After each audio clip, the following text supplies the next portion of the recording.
जय श्री सीताराम जी, जय श्री राधे कृष्णा जी, हनुमान जी महाराज की जय।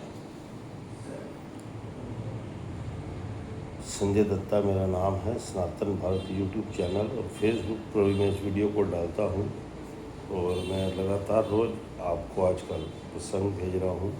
और आज से मैं कोशिश रहेगी कि आपको जो मैंने पहले ही बताया कि हनुमान चालीसा खाली 40 चौपाइयाँ नहीं, 40 महामंत्र हैं और इन सब का बहुत गहरा मंत्र है। अगर मैं हनुमान चालीसा का वर्णन करने जाऊँ तो शायद जितना मैंने संतों से सुना है, क्योंकि इसका भी अथाह वर्णन कोई नहीं कर सकता हनुमान जी की बल बुद्धि विद्या का। और प्रथम चौपाई से मैं आज से इसको शुरू करूँगा और देखते हैं प्रभु कहाँ तक लेकर जाते हैं इसको। और आगामी आने वाले कल से जून का महीना शुरू है। आज से ठीक 17वें दिन 17 जून से और 23 जून तक श्री मोहियाल भवन फरीदाबाद, हम मोहियाल ब्राह्मण हैं, 7 जाति हैं। मैं 7 जातियों को नहीं मानता, लेकिन हर पहचान बनाने के लिए सब किसी न किसी वर्ण में जन्म मिलता है। तो हम मोहियाल हैं और हमारा हर शहर में भवन है। यहाँ हमारी जनरल मोहियाल सभा के प्रधान श्री रमेश दत्ता जी हैं और ठीक बांके बिहारी मंदिर के सामने 125/5 नेशन हट में 17 जून से 23 जून तक प्रत्येक वर्ष की भांति इस वर्ष भी कथा है और जिसका सौभाग्य मेरे को ही करने का प्राप्त हो रहा है। तो और मैं सर्वप्रथम अपने गुरु मंदलित गिरी गोस्वामी श्री पंचदशनम जूना अखाड़ा उनको नमन करते हुए और श्री राम जी के चरणों में नमन करते हुए प्रथम गुरु को वंदना, फिर मनाओ गणेश। तो गणेश जी की वंदना करते हुए आप सबको नमन प्रणाम है। और हनुमान जी की जो चालीसा है उसकी 40 चौपाइयों का मैं धीरे धीरे से आज से आपको इसके बारे में बताना शुरू करता हूँ, जितना मैंने संतों से सुना है तो कुछ पढ़ा भी है। तो हनुमान जी को जब भी हनुमान जी के सामने जाए, हनुमान जी को राम राम बोलें, बहुत जल्दी सुनवाई होती है, क्योंकि उनको सिवाय राम के दूसरा नाम नहीं पता। और राम जी का नाम लेते ही वो बिल्कुल सजग हो जाते हैं और आपके सारे काम को पूर्ण करते हैं। मेरा ऐसा अटूट विश्वास है, क्योंकि कैसे जाकी रही भावना जैसी तातिन देखी मूर्त वैसी, और विश्वास में ही का ही बेड़ा पार है। तो हनुमान जी की जो चालीसा की आज से चौपाइयाँ शुरू करूँगा, मैं उसका आपको धीरे धीरे मतलब ही बताता रहूँगा। आज से ही जितनी हो सकेंगी मैं जरूर बताऊँगा। और एक बात, मैं श्री रामचरितमानस और हनुमंत कथा में मेरा बहुत मन लगता है। किसी ने भी करवानी हो तो बिल्कुल निःशुल्क है मेरी तरफ से, यहाँ तक कि आने जाने का किराया भी मैं अपनी तरफ से, मैं क्या लगूँगा, प्रभु लगवाते हैं। प्रभु ने एक काम अपने सनातन का प्रचार करना चाहिए और हमारे बच्चों को भी पता होना चाहिए कि हनुमान जी जैसे देव अगर हमारे यहाँ हैं तो कुछ भी हो सकता है। बलियों में बलि बजरंग बली, इनसे बड़े बलि कोई नहीं हुए। जामवंत जी के बारे में बताया जाता है, लेकिन भक्त शिरोमणि हनुमान जी को माना गया है और बलियों में बलि बजरंग बली जी को माना गया है।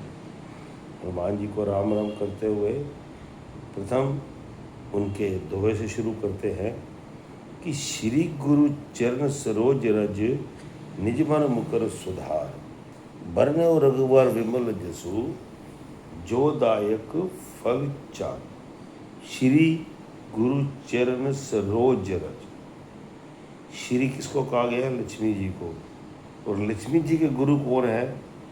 लक्ष्मी जी ने गुरु माना है दत्तात्रेय जी को। उनके पति परमेश्वर हैं, श्री लक्ष्मी श्री नारायण हरि हैं, लेकिन गुरु दत्तात्रेय जी 3 मुख वाले, जिनमें शिव ब्रह्मा विष्णु महेश जी स्वयं तीनों विराजमान रहते हैं। दत्तात्रेय जी को उन्होंने अपना गुरु माना और दत्तात्रेय जी के शिष्य हुए मच्छिंद्र नाथ जी, और मच्छिंद्र नाथ जी के शिष्य हुए श्री गुरु गोरखनाथ जी। और गोरखनाथ जी से फिर आगे ये अखाड़ा प्रथा शुरू हुई कि जिसको नागा प्रथा, नागा अखाड़ा प्रथा, जिसको अखाड़ा परिषद भी कहते हैं, अखाड़ा प्रथा चालू हुई। और उसको माना किन्होंने? श्री चंद जी ने भी उनको माना। श्री चंद जी कौन? श्री गुरु नानक जी के बड़े सपुत्र। हमारे फरीदाबाद में एक एम ब्लॉक में गुरुद्वारा भी है, तो वहाँ पर श्री चंद जी के मैंने स्वरूप देखा है। वो बिल्कुल नागा स्वरूप है वो जो पहनते हैं। तो ये खड़ा प्रतिशत वहाँ से चली, ये सारी प्रथा वहाँ से चली। गुरु इसलिए कहते हैं कि श्री गुरु चरण सरोज रज निज मन मुकर सुधार, बरने रघुवर विमल जसु जो दायक फल जा। श्री गुरु चरण, लक्ष्मी जी के गुरु दत्तात्रेय जी हुए, चंद्रनाथ जी, फिर उनके शिष्य गोरखनाथ जी, फिर ऐसे अखाड़ा परिषद चली। श्री गुरु चरण सरोज, श्री गुरु के चरणों की मैं निर्मल रज को, रज मतलब सरोज, सुंदर रज, कण को बोलते हैं, धरती के मिट्टी के कण को, सरोज रज को अपने माथे पर धारण करके सरोज रज निज मन मुकर सुधार, निज मन मुकर सुधार, बरने रघुवर विमल जसु जो दायक फल चार।